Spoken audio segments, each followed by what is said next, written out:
I rarely, for some reason, talk about the books that I'm working on here on the vlog. I mean, I mentioned that I'm working on G.I. Joe and stuff, but these are my latest comps, and uh, I've been on this book for 4 years, a little over four, maybe. My first issue was the first issue I worked on was 173, and I remember working on that in the hospital room during the 24 hours that my wife was in labor because I had a. It was the first Joe issue I got, and I was trying to get that done while working. So anyway, I just thought I'd take a look through. I just wanted to go through. I wonder if this focus. There we go. There we go. Actually, all of us. So this is Larry Hama's writing, and Shannon Gallant and me and James Brown are the creative team, and we've all been on it forever now. Shannon, I think, started penciling this when he was 4, and he's not 4 anymore, so he's been on it a very long time. So anyway, this is a very Zartan heavy arc thing going on here. Larry doesn't really do arcs so much. He just kind of does it page to page. At least that's what he always says, and I believe that is true. So here's Zartan and the Dreadnoks. Wait, is that the Dreadnoks? Yes, the Dreadnoks are showing up. The thing about getting comps is when they come out, I get them a couple months after I've finished, and I've got to remember, like I was looking through and trying to remember, because I recently switched to using a nib, and I can't really remember when I did that, because I was using a lot of, I like the pattern in there. I was using lots of pens and stuff just for time's sake, but I kind of slowed down recently, and got nib, because the nib just looks nicer and crisper. Let me see if I can point it out when I get out. I think I may have. Let's check this out. If I can zoom in here. It may have been a nib. I can't remember. But blue eyes on Destro. I just noticed that. Has it always been like that? Blue eyes? Has ever? I don't know. I don't remember.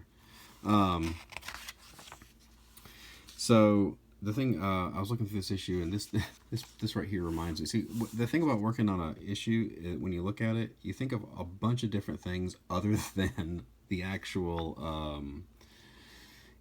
the story. I look at it, and I sometimes can remember, what I was watching when I did this. So right now, what's popping into my head is Deadliest Catch, because there's a 3 or 4 issue streak where I was binge watching Deadliest Catch. And as soon as I opened this one sitting at my desk, that I see the Bering Sea in my head and people actually working for a living. Somebody asked who this was. This is Ace. I had to ask Shannon, if I'm completely honest. But I did notice the Ultraman Science Patrol emblem on his hat. My son is super, super into Ultraman right now. That was what I used to replace the Power Rangers Dino Charge, which was horrible. And he is obsessed with Ultraman. So mission accomplished. If I have achieved nothing else in my parenting, I did get him off Power Rangers with that. This little shot here reminds me, again, the things that I remember, and I don't know why I remember them.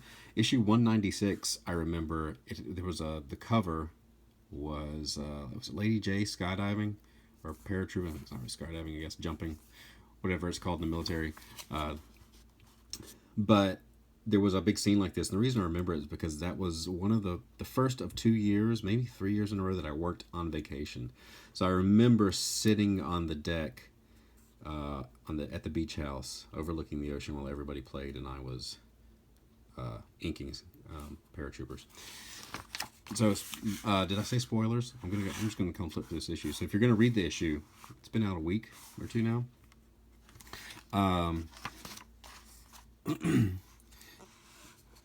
I remember around issue 2, I think it was 205.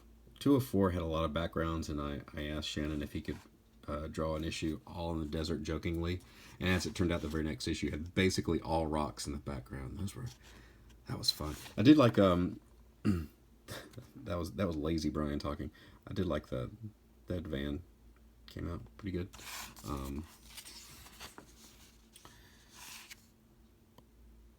See, some things I don't like. I don't remember inking. I don't remember inking this guy, but I remember inking this. I wonder how many pages of G. I need to count up the pages that I've done. So they go into a mission and stuff, and I kind of like the doing trucks, especially tires and things, that kind of slow you down. Vehicles slow me down. Circle templates slow me down a lot, and lots of firing stuff. I'm just going through real quick and kaboom. So, I mean, this wasn't intended to be a review of the book. This is just kind of amusing myself, seeing what I can remember inking from a G.I. Joe issue and where I switch. Because I skip around, I'm pretty sure this was a nib right here. The thing is, I can tell right now this was my brush pen. Just the lines are a little bit chunkier. You get a lot crisper lines with and details with the nib. A little more variation in line weight. It just looks better. It just takes a little bit longer.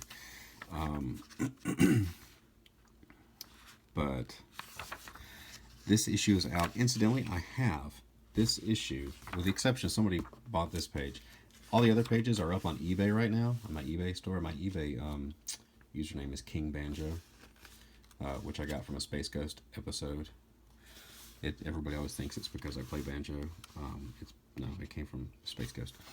A long dated reference, but I've used it on I've used it for so long on things.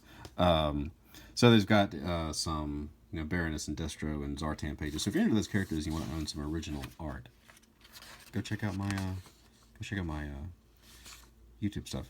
The next issue, which is next issue I'm working on is 245. Comes out. When does 243 come out? I need to look that up.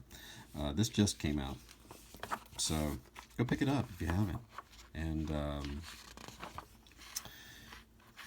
go check out some original. I usually sell the original art. Well, I always do. Always put it up. I mean, that's kind of part of the hustle of making a living with comics. So if you'd like to know, I usually start them out listing for like $50. They're not all that outrageous, but a lot of people, especially Joe fans, some who've been Joe fans for a long time, I try to make my art reasonably priced. Some pages where something special happens may go for more, like the issue where Snake Eyes died. Actually, the Snake Eyes funeral issue. That was a really expensive issue, obviously, because Snake Eyes died. And if you haven't, I mean, that's not a big secret because it's all on the cover of The Death of Snake Eyes. So if you haven't read it yet, I won't tell you how all that happens, but it's not exactly a secret. There's a new Snake Eyes. So yeah, I don't know what Shannon used for that reference. Did you stare in the mirror, Shannon? That's kind of creepy. The longer you look at it, you need a couple nose hairs right there. I didn't ink this cover, but had I inked it, Shannon, that mustache would be phenomenally long, because that's the way I roll. And I'd even put a mustache on him just to see if anybody was paying attention. All right, I'm out. Got a lot of things to do, so like and subscribe. Where is it? Is it over here? It's over here now, because I'm looking reversed. Subscribe. If you're reading G.I. Joe, let me know what are your feelings on G.I. Joe? Been on it for a long time, but I don't really, I should probably talk about the work some. So anyway, this was kind of a rambling, this felt kind of a rambling episode, but it's a rambling kind of day. All right, I'll see y'all tomorrow.